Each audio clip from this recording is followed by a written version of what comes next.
उसके आधार पर सरकार करेगी। कंपनी अधिनियम 2013 में 72 संशोधन किए गए। एक तरीके से बड़ा बदलाव किया जा रहा है। छोटी गलतियां होंगी, गैर आपराधिक लगेगा कम जुर्माना, यानी कि इस प्रकार से डीक्रिमिनलाइजेशन की ओर बढ़ते हुए सरकार कहीं ना कहीं नजर आ रही। कानून मानने वाले जो व्यापारी हैं उनकी जो सुगमता है वो बढ़ेगी, यानी कानून को जो मानता है उसके लिए बेहतर अवसर होंगे व्यापार करने के लिए। 35 प्रक्रियाओं में डिफॉल्ट को गैर आपराधिक बनाया गया है। जो पहले आपराधिक होते थे अब उनको गैर आपराधिक बना दिया गया। ये ऐसे डिफॉल्ट है जिनमें जनहित पर कोई फर्क नहीं पड़ेगा। इस प्रकार से कोई फैसला नहीं लिया गया है जो कि जनहित से सीधे तौर पे कहीं ना कहीं इसका जुड़ाव हो। तो वहीं 11 मामलों में कैद की सजा भी घटाई गई है। इस प्रकार के 11 आपराधिक प्रावधान थे, इनकी मामलों में जो सजा का प्रावधान था उसको घटाया गया। तो वहीं 6 मामलों में जुर्माना कम किया गया है। जहां ज्यादा राशि देनी होती थी अब कम देनी पड़ेगी।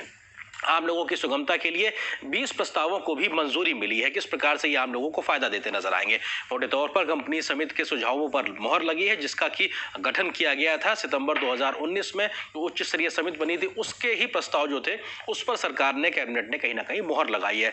23 कंपाउंडेबल ऑफेंस को पुनः वर्गीकृत किया गया, उनकी भाषा परिभाषा में बदलाव किया गया है। तो कुल 66 कंपाउंडेबल ऑफेंस में से 23 में बदलाव करने की बात सरकार ने आज कही है। 7 कंपाउंडेबल ऑफेंस को किया जाएगा खत्म। ऐसे गैर जरूरी कंपाउंडेबल ऑफेंस को, जो 7 संख्या है, उसको खत्म किया जाएगा। 11 कंपाउंडेबल ऑफेंस में कैद का प्रावधान खत्म होगा और सिर्फ जुर्माना देकर आप उससे बच सकते हैं। 50 लाख से कम सीएसआर खर्च करने वाली कंपनियों को सीएसआर समिति बनाने की अब कोई जरूरत नहीं होगी, जबकि ये पहले होता था कि उनको ये एक कमेटी बनानी होती थी। तो वहीं एक साल में अगर सीएसआर की 2% से ज्यादा की रकम अगर खर्च करते हैं तो वो अगले 2 और 3 वर्षों में भी जुड़ जाती थी, जो कि पहले नहीं हुआ करेगी। अब इस प्रकार का प्रावधान किया गया है, वो आगे कैरी फॉरवर्ड भी होगी अगले सालों के सीएसआर में।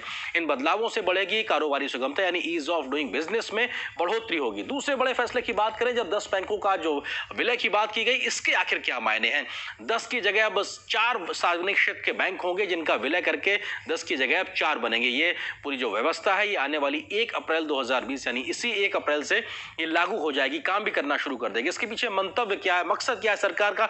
मकसद है वैश्विक स्तर के बैंक को बनाना, यानी इतना बड़ा इन लार्ज बैंक हो जो कि वैश्विक बैंकिंग व्यवस्था के कदम ताल करते हुए आगे बढ़ सके। 2017 में 27 सार्वजनिक क्षेत्र की बैंकें थी जो कि अब लगातार कम हुई है और ताजा फैसले के विलय के बाद में बैंकों की संख्या 12 रह गई, जिनमें 4 क्या आज हमने जिक्र किया, इसके पहले भी इस प्रकार के फैसले होते रहे। आज के अगर फैसलों की बात की जाए तो oriental bank of commerce, United bank of India का पंजाब नेशनल बैंक में विलय होगा। ये बड़े बैंक हैं लेकिन इनका पंजाब नेशनल बैंक में विलय हो रहा है। तो वहीं सिंडिकेट बैंक का केनरा बैंक में विलय करने का सरकार ने फैसला किया है।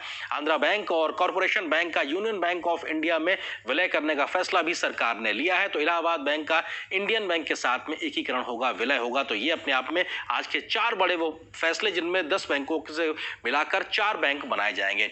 बैंकों में बड़े स्तर के ऋणों को मिलेगी सहायता, यानी बड़े ऋण दे सकने की क्षमता बैंकों के पास बढ़ेगी। ये इसका फायदा होगा। क्या और फायदा होगा? बैंकों की व्यापक वित्तीय क्षमता भी बढ़ेगी। उनके पास जो पूरा संसाधन है उसमें भी इजाफा होगा। बैंकों के एकीकरण से वैश्विक प्रतिस्पर्धा में मदद मिलेगी। जो ग्लोबल चैलेंजेस हैं, ग्लोबल जो कंपटीशन है, उसके आधार पर बैंक तैयार करने की पूरी कोशिश की जा रही है।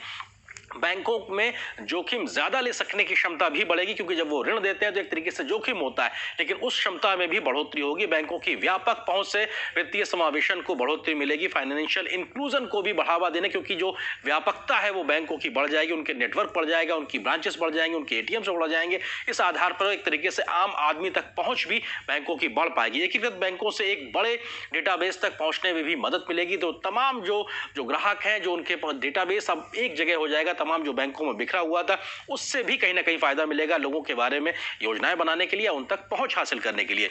वित्तीय वर्ष की बात की जाए तो देना बैंक और विजया बैंक का बैंक ऑफ बड़ौदा में विलय किया गया था। ये भी अपने आप में काफी एक बड़े फैसले के तौर पर था। और वहीं एसबीआई के अपने 5 एसोसिएट्स जो बैंक थे, उसके साथ भारतीय महिला बैंक का भी एसबीआई में विलय किया गया था। ये भी एक बड़े मर्जर के तौर पर था। एकीकरण किए गए बैंकों को हुआ है फायदा, इस बात का जिक्र आज वित्त मंत्री ने साफ तौर पे किया, किस प्रकार से ये फायदे का एक तरीके से कदम है। तो वहीं जो 5 ट्रिलियन इकोनॉमी बनाने का भारत का सपना है उसको भी पूरा करने में मदद मिलेगी इस प्रकार के बैंकों के एकीकरण के इस फैसले से। तो ग्राहकों को मिलेगी स्मार्ट बैंकिंग की सुविधा और जल्द मिल सकेगा लोन, क्योंकि लोन देने की जो गति थी, जो पहले 23 दिनों तक बैंक ऑफ बड़ौदा में के विलय से पहले हुआ करती थी, वो घटकर 11 तक आ गई। इस बात का जिक्र भी किया। तो एक तरीके से ग्राहकों को भी फायदा होगा। बैंकिंग फ्रॉम होम को मिलेगा बढ़ावा, डिजिटाइजेशन की प्रक्रिया भी होगी तेज, यानी जो जो तकनीकी सुविधाएं हैं उसका भी एक तरीके से बढ़ोतरी देखने को मिलेगी। विलय के लिए बैंकों की है पूरी तैयारी, नहीं होगी ग्राहकों को कोई दिक्कत, इस बात का भी ख्याल रखा गया है। बैंकों के बोर्ड के साथ में लगातार मीटिंगें हुई हैं सरकार की, उसके बाद ये बात आगे बढ़ रही है। बैंक कर्मियों को भी मिलेगी पहले से ज्यादा सुविधाएं और सैलरी में भी होगा फायदा, यानी कि ना ग्राहकों को दिक्कत होगी और ना बैंक एम्प्लॉइज को प्रॉब्लम होगी। उसके साथ में ये एक तरीके से ग्लोबल कंपटीटर बैंक्स बनते नजर आएंगे। किस प्रकार से ये होगा फायदा, इस पर हम करेंगे चर्चा, लेकिन एक छोटे से